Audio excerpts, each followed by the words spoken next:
Hello everyone, remember me, your friend, your sister, Folasade Akinola Solabi. Thank you so much for viewing all my videos, and I thank you very much for all the feedbacks. They are really helpful. God bless you. Today I'm just going to talk about bereavement. This video, the recordings might be in 2 or 3 parts. But today I'm going to talk about my personal experience and how it affects me, how and the challenges as well of that I faced, and I know that other people face when they lose their spouse. It's a very difficult or delicate, I can say it's delicate to speak of, even after all these years, but I will try my best because I need to share my experience with you. When this thing happened, I didn't think I'll be able to even survive it, to actually come out and start talking about it. But as the Lord will have it, it's part of my therapy as well, because it's helping me. I'm talking to other women, I'm talking to other people that lost their family, friends, or spouse, or family, any family member. So I do talk to a lot of people, and I've been putting some things on Facebook that is helping me as well. When this happened, the day it happened, I felt like I didn't know what I actually felt, because I think I missed few days. Before, it was like weeks that I missed, that I didn't know what happened, because it was like a shock. So my brain wasn't coping with anything, because it wasn't like he was ill or anything. He just slept, I didn't wake up, and he wasn't discovered like in the morning. He was discovered later. So when I got the phone call, it's like I was even changing it in my brain telling my daughter that was with me that, oh, they met somebody else, but she said, no, I heard the name. I said, yeah, maybe, maybe some, I was just changing it in my head, but it dawned on me after I called back to find out what happened. After the confirmation, I felt like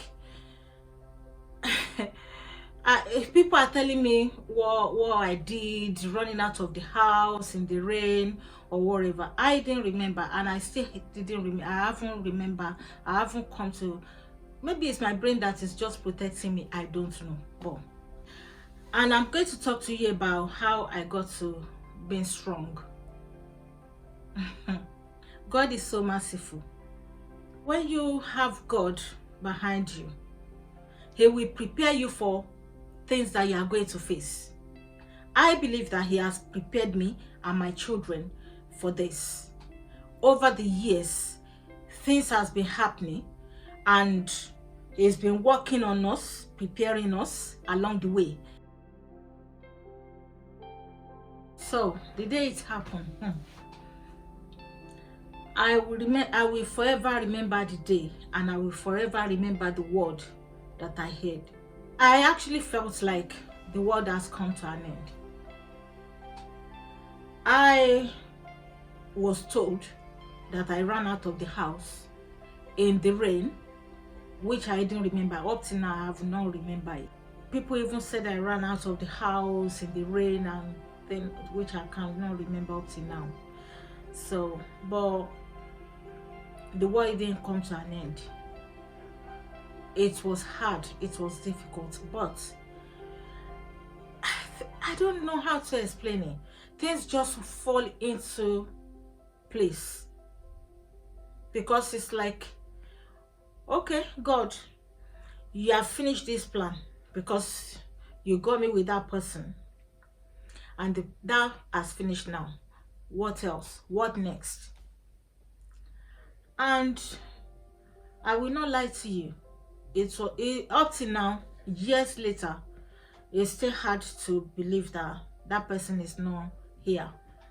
most of the time when I'm upset about something and I want to just, it's not here for me to have a go and just talk and just talk and talk and talk. But I say talk. I'm sure if spirit is up, it will say, oh my God, this woman, leave me alone. So because I still talk to him a lot. But what I'm trying to say here is, it's not the end of your life. It will feel like that. I still have an odd cry. I still have my moments, because you can never, you will not have brain transplant to the extent that you forget that person. No. But when you just focus on God and believe in the new plan he has for your life, because I have to start again. I have to start on the new plan. I have to start working on the new plan that he had. So here we are. Most of the reason why I didn't want to really allow it to trouble me is because when I look at my children, I don't know. I'm very sorry, darling, that you are here, because I know how. But I had to pick myself up by force, by fire, when I look at my children, because I don't want my children to be suffering and I'm dwelling. A lot of the time we do this, children will be left, because when something happens, the adults will be looking after the adults. The children will be there. Nobody will be talking to them, asking them how they are feeling. And I was actually given antidepressant for 6 months. I took it for 28 days. I will not lie to you. And I packed the rest and I put it away. I said, no, I'm not going to be looked after and not feeling things that my children are feeling. I want us to feel it together. So after the burial and everything, we came together. My children that didn't go for the burial, they found it difficult, so they didn't want to watch the video, because it's been a while since they saw him. But I just got all of us in my room, locked the door, put the video on. I watched it together. We cried together. We then spent hours to reminisce, just talk about him. And it was an experience, and it's been an experience. Since then, every year we about 5 years we were just crying on the anniversary. But now we decided that no, for a few years now we decided that no, we are just going to be celebrating him, reminisce about him, talk about him, get his best food, his best drink when he was here, and just celebrate the life that he lived. So, and I know it's very hard. I will not lie to you. It is very, very hard. But if you are going through it now, because I know a lot of people are going through it. It can be men, it can be women. Everyone goes through this thing. It's not an easy thing to go through. It's not an easy experience to have. But I pray that as I went through it, and many people have gone through it, and my children too. Oh God is so faithful. What I worry more about are my children. But God is so faithful. He's been so faithful to us. So I'm just going to use this opportunity to talk to you about, I know it's very, very hard. If anyone tell you that it's not hard, if it is your enemy that die, you will still feel it, because you miss that enemy, that oh, he or she is not here anymore. Not talk of someone that you are actually spending, that you are living your life with. So I'm going to say, with God behind you and the help that you really need, talk to each other, talk to your children, talk to family, friends that are there for you. If possible, talk to your pastor's wife, if you have pastor's wife, or go for counseling with your pastor. And I'm not talking about just any pastor. It has to be a pastor that understands what you are going through. A pastor that is called by God. There's different pastors. So if you want to talk to me, because I do talk to people, I counsel people, and that's part of how I was getting through this. If you want to talk to me, if you want us to chat, you can. You can leave message. I don't want to put my phone number on the YouTube, but you can leave message, then I'll get back to you. And I'm going to talk about the challenges that we face. Anyone that lose somebody, either a husband that lose their wife, maybe, or the wife that lose their husbands, or children that lose their parents, or parents that lose their children, is very, very hard. And we face a lot of challenges. You will have challenges of family, and I'm talking about family that I don't know if it is about culture. I do not understand it, because to me, if somebody lose somebody, I think you should have compassion with that person. But I've seen a lot of people that goes through this thing, and it's almost the same story. But if the challenges that we face can be, maybe people are giving you problem, maybe about the children.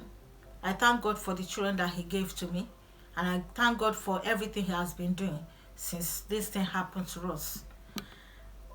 He's just been so marvelous in our lives. I cannot thank Him enough, and I cannot actually thank my children enough for giving me peace, for allowing me to be the mother and the father to them. They actually make my life so comfortable, so wonderful. They inspire me to move on, to move forward, to do other things with my life. And they allow me to, they're actually talking to me, making me think about, you still have life. Live. You are not dead yet. And truly, when I got the phone call, I thought that is it. But when something happened, and instantly you didn't fall down and die, trust me, that means God have no plan for you. And you have to live that life, and so you can show appreciation to God, to let Him know that this person is appreciative of me keeping them alive. Because if you're alive and you are not living for God, it's just a waste of time. It's just a waste of life. The life that He gave to you, you are just wasting it. So there's a lot of challenges. It can be challenges of maybe things of the world. It can be financial. It can be spiritual. It can be children. It can be maybe don't let me talk to you about some men trying to come in, thinking, oh, now that she's by herself officially, let me move in, and they are not coming in with anything. Thank God, thank God, thank God. These are challenges, immediately they see you. There was one that said, oh, this person, the chick of it, met me on the way, me looking my best, and you come to me, let me look after you. Do I look like somebody you need to look after? With what? When you see me, do I look like somebody that I need to look after? It's not about Igberaga. It's not about being too proud. It's about me showing myself that no, I don't need any man looking after me. Thank you very much. By the way, look at me. If you are going to look after somebody, it has to show you yourself first that this is somebody that can actually do something. I know I've been cheeky. So, but Yoruba said, that means if somebody wants to give you clothes, you look at that person first, what they are wearing. So, God is the only one that I rely on, that is He's looking after me, over the years. I'm thanking God. So, the next video, I'm going to talk about moving on. about the challenges that we face, that you can face in moving on. So, because it's something that we have to address. I know it's taboo to some people, but if you don't walk in my shoe, you cannot talk to me about my experience. What you face, and you maybe you are in your own house, you shut your door. I don't know what you do in your house, and I don't ask you. So if I come out and talk about my experience, and you find that maybe you're upset, well, good luck. But anyone that doesn't go through something can never say, this is what, oh, I know what you are talking about. If you say you know what I'm talking about, that means you have gone through what I'm going through. Some men, they are going through things with because they lose their wives. Most especially the children, maybe the men, maybe they are not that used to looking after the children before, or getting things for the children. Where will they start from? And then they will have to rearrange, start again. And that's why most of men, they fall into all these hands of people that just manipulate them, and just then come home and maltreat the children. Me, I will never allow that. Anyway, my children are not that small. If anybody come in and you want to show that you are somebody else, they will show you your feet out, because we don't rely on anybody. I'm just, it's just an experience, just things that, challenges that I know. I've seen a lot of people, I've talked to a lot of women and a lot of men that are going through this thing. And I just saw this thing, I'm going to talk about it, even though I struggled about how to put it together. And then I'm going to come in my next video. That's why the bereavement video is going to be like 2-3 recordings, like I said before. I'm going to touch on moving forward, the challenges that people face, that women face. Although men's experience are different from women, but I'm going to talk about it. And I hope this video will bless, if we face only one person, because I struggled to put it together, and I hope you will like it. And let me know your experience. Look, nobody can get over losing anybody, because that person, something will happen. If it's going to be like birthday or anniversary, or maybe Christmas, maybe you have something special, maybe he have something special he was saying to you, maybe she had a special name that he called you. This is not about just for women. I'm talking to men and I'm talking to women. We can talk to each other, and it's my way of counseling. I'm not, because I cannot reach everybody by visiting them, but we can talk. This is my way. My YouTube channel is about getting it out there, the taboo that people don't want people to talk about. Just get it out there. I know a lot of some people might not like it, but so not everyone that is in our shoes. I know my feet, I know how it hurts. Nobody else can feel it. It's me that is feeling it, and my children are the only ones that know how their feet hurts. Nobody else can feel it. God bless you all. As you watch this video, please like, subscribe, and comment. Until next time, I see when we come out with another one, stay blessed, and remember, when you are still alive, it's never too late for you to live again. You can live. God bless you.